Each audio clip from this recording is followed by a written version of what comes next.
Hello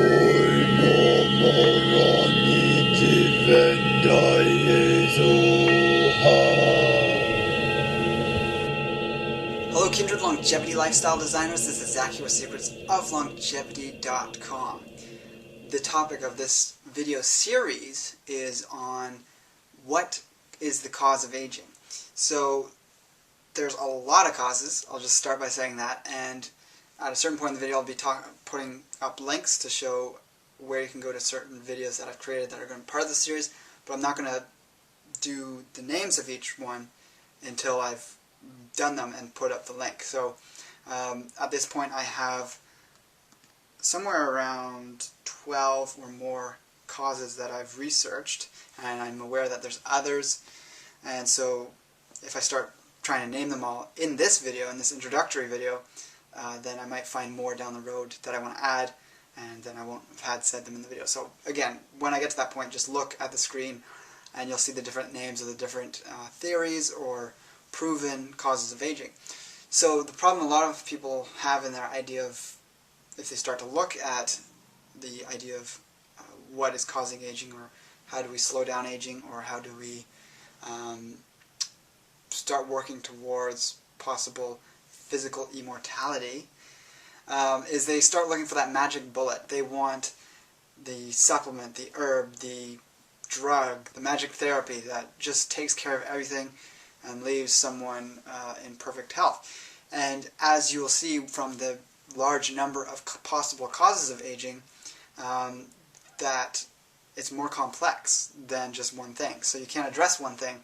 So if you ever hear anyone talking about the cause of aging is antioxidants, that's one that I hear a lot of, usually from some sort of supplement company selling an antioxidant supplement. They're wrong. There's no one thing that is more important than the other factors we're talking about. Some are definitely bigger, and by working on and designing a lifestyle around these different factors, it's very realistic that you can have a guarantee that you're going to be increasing your active lifespan. Now, I'm also a proponent of the advances in the medical field, which are the more science-based medical research. And while I'm not one to be a fan of the current therapies that are often promoted and used by doctors and the mainstream model, there's definitely some things coming down the pipe that are very exciting in my opinion. But of course, depending on where you're at with your age or at the time of you watching this video, it's probably going to be wise to let those things come onto the market, develop and mature in terms of their effectiveness before putting yourself into a experimental type situation. So this is where we're talking about things like nanotechnology. Obviously cryogenic freezing is sort of the last resort if the current therapies aren't up to par yet to extend your life. You might want to look at that as a way of preserving your body so that if you're unfrozen at a later date, you can be revived and have whatever disease or problem you had that was about to kill you or did kill you, that can be reversed by the much more advanced technologies that were available in the future. Of course, there's going to be many other things from various types of stem cell technology. An exciting field right now is the stem cells from cord blood, from umbilical cord blood, showing a lot of promising results and things to come. There's a number of other therapies, and of course those, in my opinion, are sort of the adjuncts to what would be a holistic, longevity-centered lifestyle. So that's getting your diet on track, getting exercise, sleep, all these other things on track. And when those take care of the biggest problems that would come up if you otherwise were living an unhealthy lifestyle. So if you're living an unhealthy lifestyle and hoping to just rely on those more synthetic type technologies, that is not smart in my opinion. Do everything you can to preserve your body from the holistic perspective first, and when you get to be 100, 110, 120, and then those medical therapies and modalities are going to be working on things that you just through the best of your abilities, weren't able to counteract yourself. So that's a very empowering stance to come from. And in my opinion, that's a problem that a lot of these people in sort of the anti-aging field don't take into consideration. They're thinking, well, we're excited about these things, but meanwhile they're drinking commercial beer, they're not paying any attention to tweaking their diet in a way that it's focused on organic, whole foods, perhaps limiting the sugars in their diet, and that'll tie into one of the topics I'm going to have posted up later on in the video. Hey, we'll get back to the main topic of this video in just one moment. I have to say that if you're a regular subscriber, perhaps you're just watching my videos on an intermittent basis, or maybe you just came across this one video this one time, but you're liking what I'm saying, in which case I definitely recommend hitting the subscribe button above. I would definitely appreciate any contribution you're able to make, whether it's through a phone consultation you set up with me, a donation directly to me, or purchasing products through the affiliate links I have listed on my site or below my videos. Specifically below this video, when you click the drop down box, I've got affiliates for a variety of companies I highly recommend and which I use the products from on a regular basis. You see me feature them in videos in the past. And yeah, if those suit your fancy, by all means look into them. Otherwise, there's, like I said, the other options there below the video as well.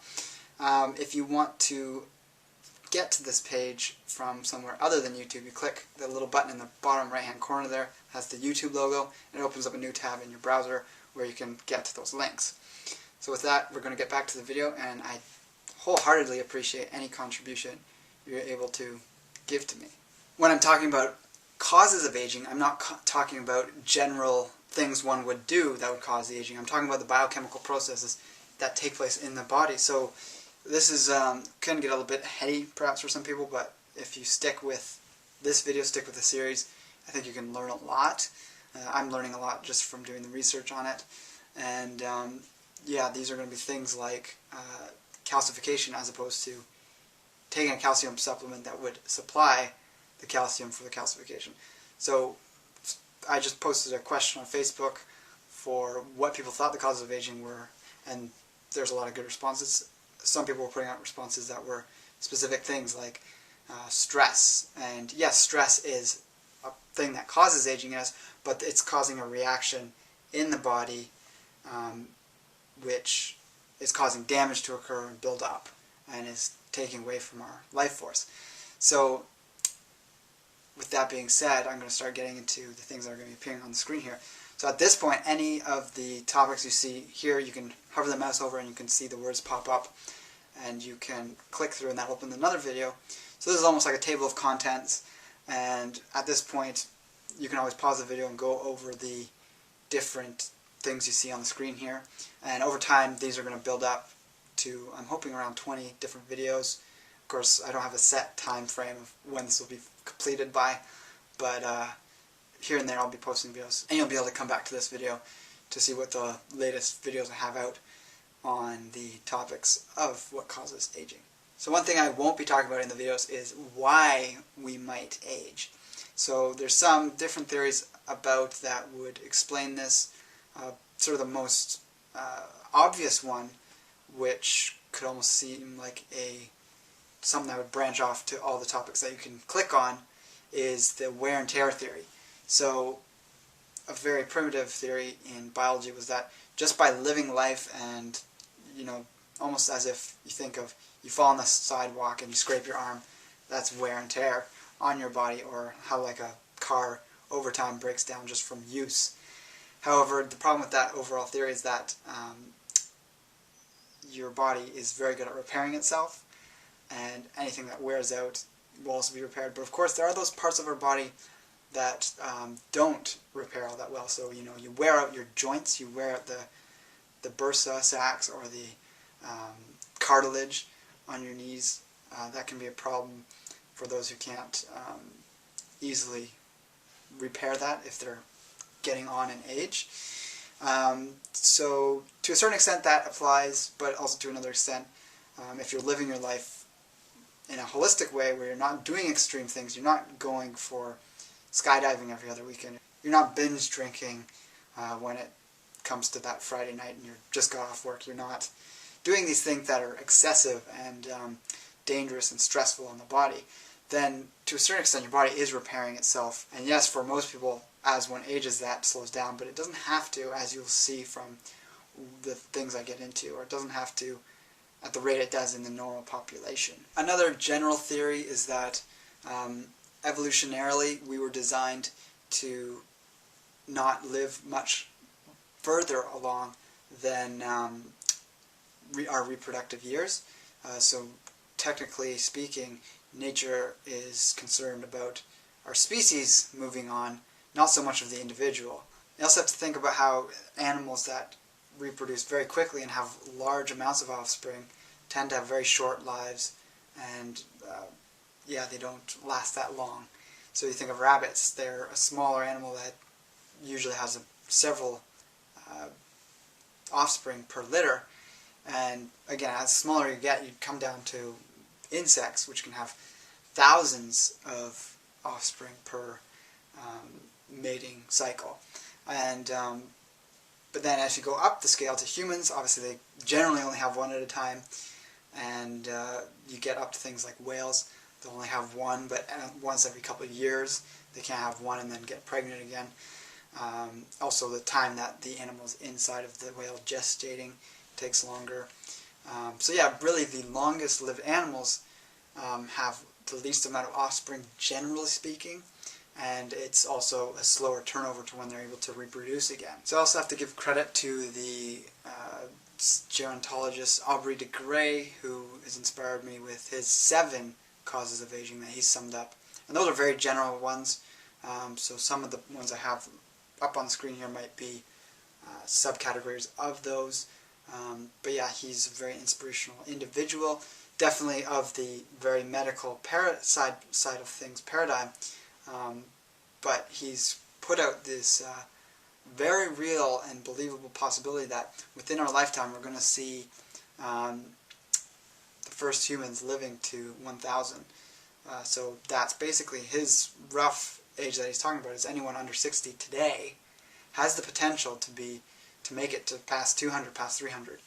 If you're able to live long enough, the technologies that are going to take care of this extra problems that will come up in the bodies are going to accelerate so quickly that the things that would kill a 300-year-old will be figured out, and there will be a way of fixing those before anyone actually even reaches that age at that point. But again, I think humans have a lot of work to do on the very basic level first, which would be on the level of diet, preventing these buildup of daily stresses in lifestyle, work, your home environment, getting rid of toxic things in your home, getting rid of the pollution on the planet. We need to really clean up the planet with the air we're breathing, with the water we're drinking. And you know my channel, you know a lot of the things I talk about, so this is the basic building blocks we need to work on. And then from there, when the extra therapies come into availability, once they're proven to be effective, then we can start to take them in and use them in those ways. Make use of the videos you see on the screen, click them, they'll open up in new windows. And with that being said, take care and embrace life without limits.